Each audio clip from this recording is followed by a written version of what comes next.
I want to think out loud, and I want to make a video while I think out loud.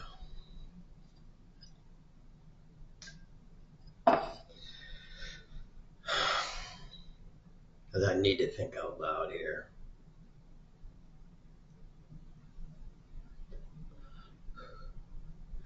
And I wrestle with this thought, so I need to hear it. I need to hear myself say it, and it's the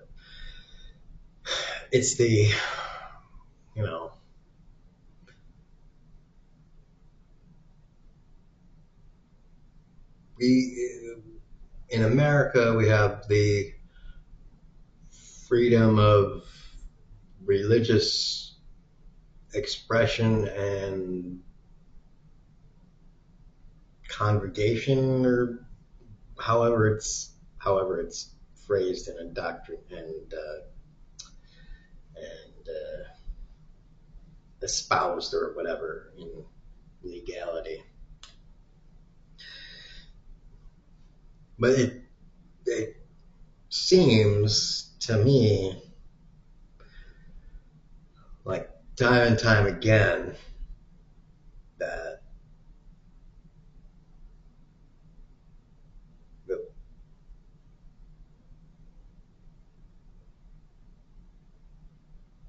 leaders, the powerful in religious, the people at the top, and the religious followers by proxy or because they're told, seem to have this idea in their heads that they need to spread it around like a New York subway masturbator that just needs to jerk off and come all over the place with no thought whatsoever to all the other subway patrons or what they're doing or where they need to go,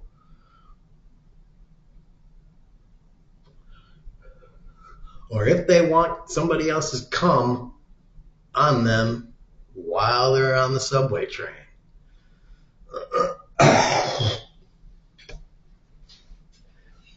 We all have constitutional rights too.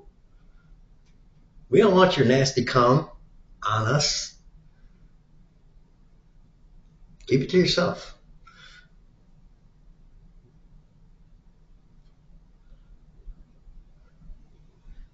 We already know you have cum inside you. We have our own cum. We know what it is.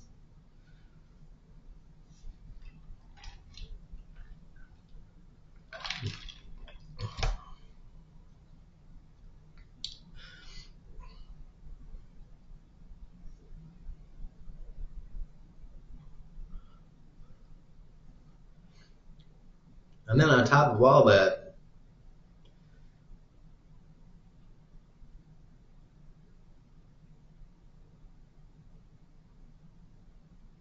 more and more, especially during my lifetime, 40 years, Christianity seems to be getting more and more dark.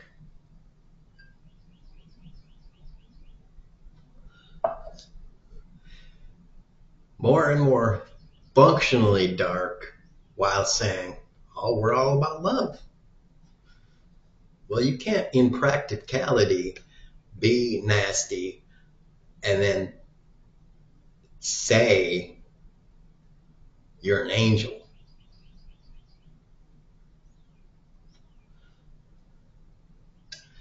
Because you're not actually going to get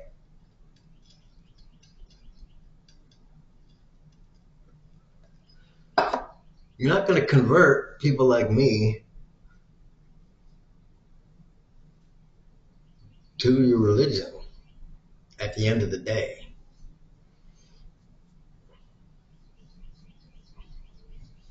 At the end of the day, we're not going to really be there.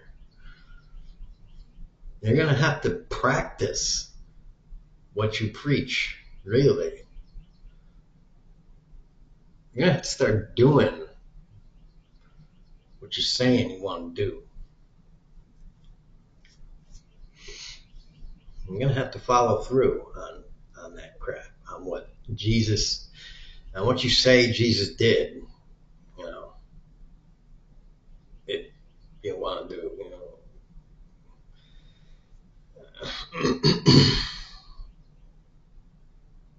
Otherwise, what are we doing here? Um,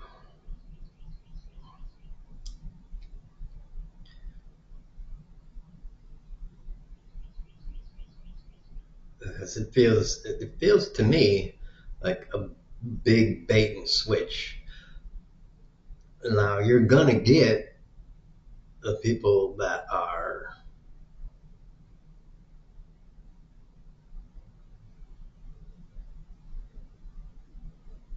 you're gonna get the lessers, and you're gonna get the people that really do just want to whip out a club and start beating motherfuckers. So you're gonna get those, and you're also gonna get the people that are like, yeah, I just want something to fuck. I just want a place to whack off and spread my cum. So you're going to get those people. And maybe those are what you want. But, those aren't the people those aren't the long game people. Those are the quarterly gains kind of people. And that's going to bite you in the butt. That's not a long-term solution. That's not long game thinking.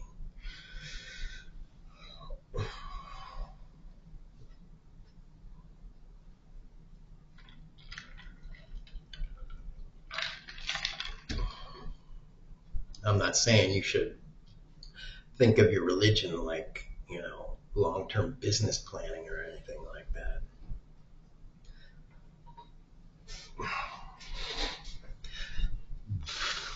The core of my message here is for basically humanity, and the question then is,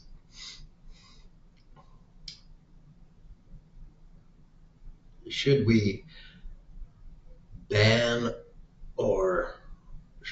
religion, or should we make it our mission to just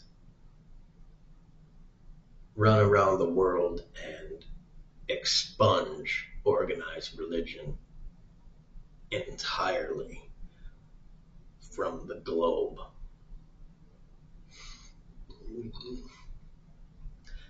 Through a combination of rational discourse and outright force. Rational discourse where that works, and force where it need to be applied. Brutal and overwhelming force. Some places you might need brutal and overwhelming force. And other places you will simply need rational institutional arguments.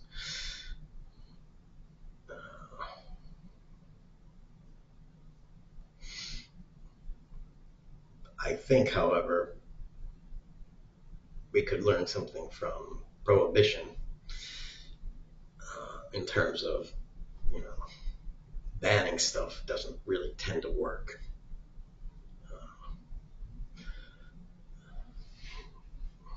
And that's kind of the problem.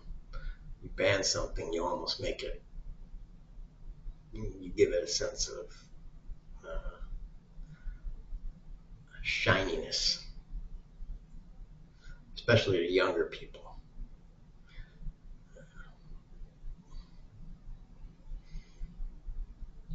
Like, oh, what is this? What is this thing that I'm not supposed to do? Why am I not supposed to do it? Well, now let me look at it.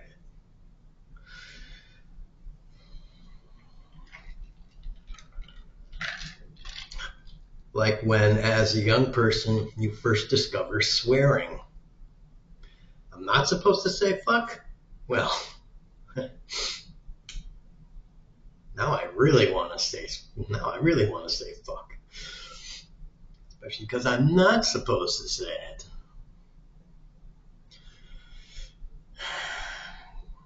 So banning stuff doesn't really tend to work.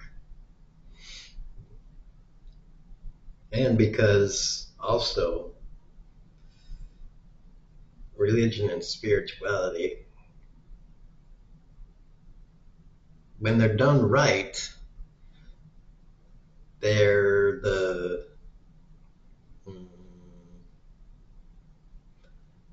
brothers, sisters, cousins of philosophy, and philosophy is always useful. When they're done wrong, they're just another tool of oppression, which is what I'm getting at when I say the whole religion is becoming dark. And the powerful people in especially Christianity more and more is becoming dark, and it's just not doing what I think it was born to do, or what maybe everybody espouses, what everybody invokes Jesus for. Most people. There are some people who explicitly invoke Jesus for racial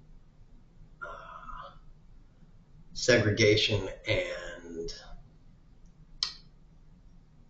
uh, superiority or hierarchicalism. And that is a problem, and it tends to cause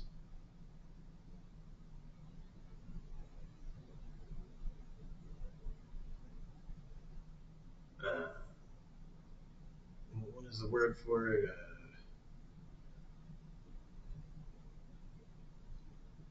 More effects that are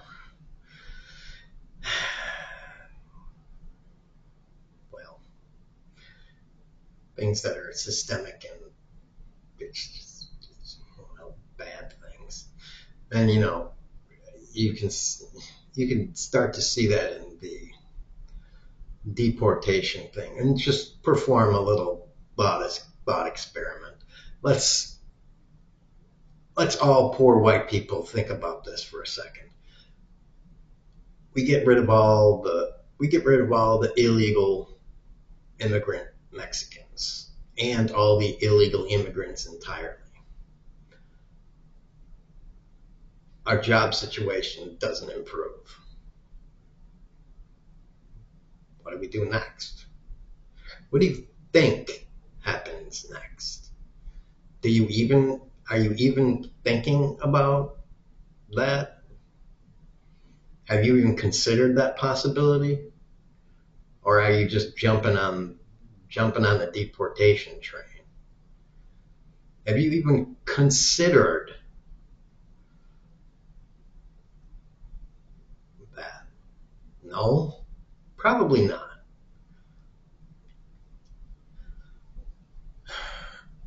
Because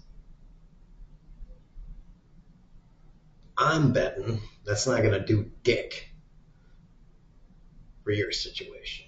It's probably going to make it worse.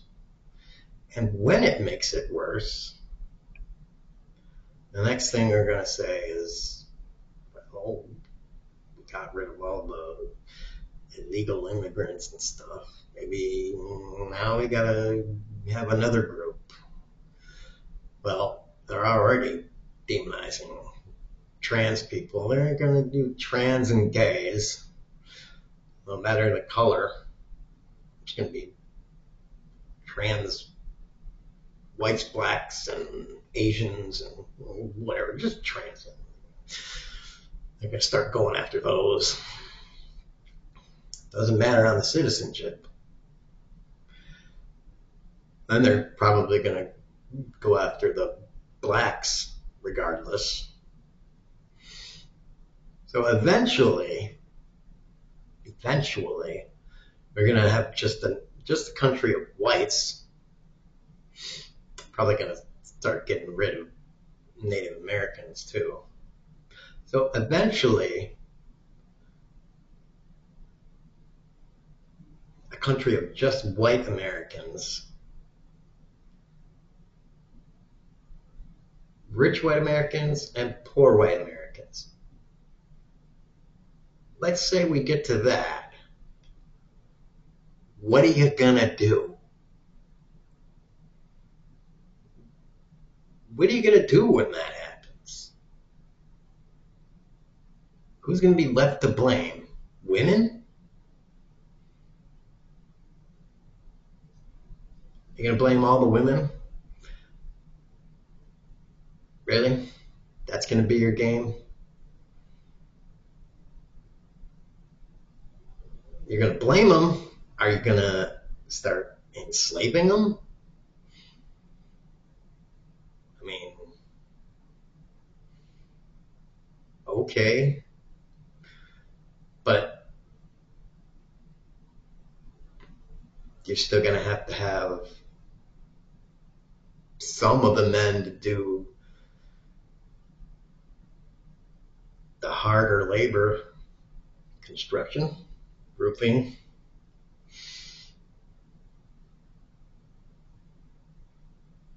and the crappy work, sewers.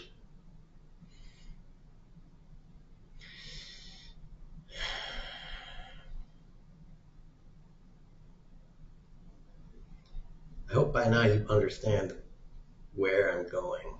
As they keep chipping away at the low hanging fruit, there's going to be another layer of low hanging fruit. And I hope you poor whites understand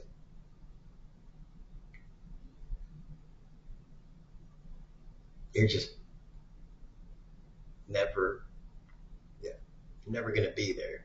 Never going to be at the top. George Carlin said that said something like it's a club and you're not in it. Yeah, it's a club and you're not in it. And when there was slavery, the way they had slavery and the way they controlled the poor whites was they told you, the poor whites, well, at least you're not black. And, they didn't say black, they said the word that I can't say because, you know, if I was black, I could say it, but at least you're not a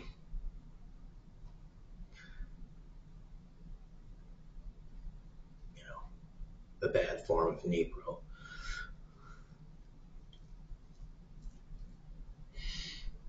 Maybe poor white, but at least you're not a Negro.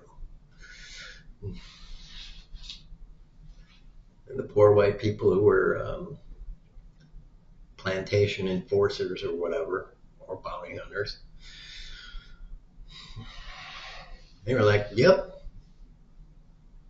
that's right. Um,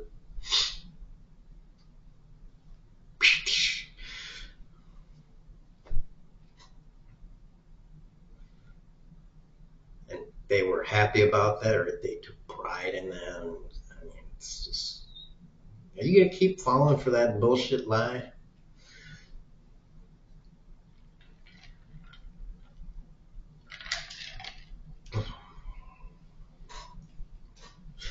That, at least in America, let's say 400-year lie, which, as I like to say, it's a 6,000-year lie, but whatever. I like to say that all started with agriculture. And as soon as agriculture started, these people needed a way to keep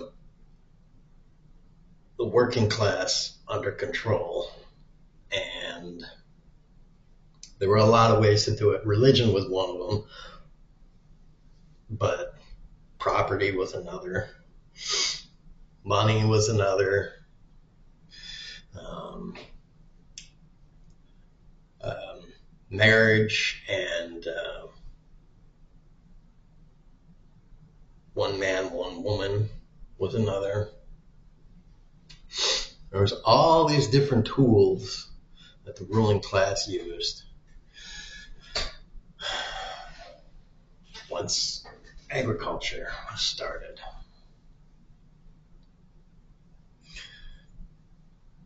And I know as hunter-gatherers we had agriculture, but I mean, it was a little bit of agriculture and hunter-gathering. But once agriculture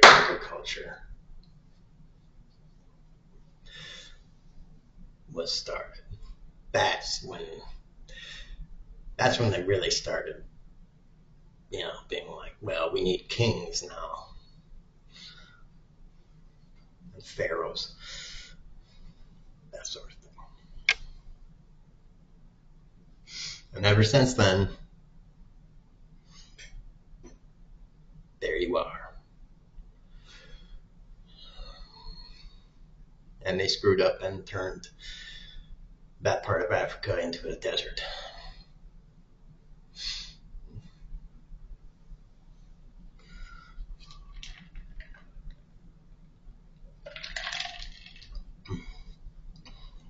Of course, that's under dispute, but whatever.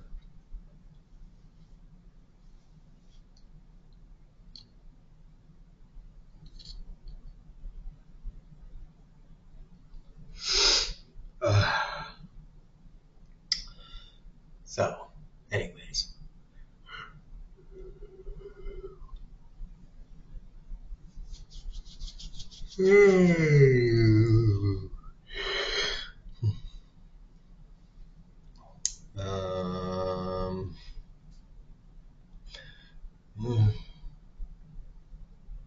I still say tax the rich. He kept rich with some boobs on top of all of that. Everybody have a good day. It's February 1st. Hey,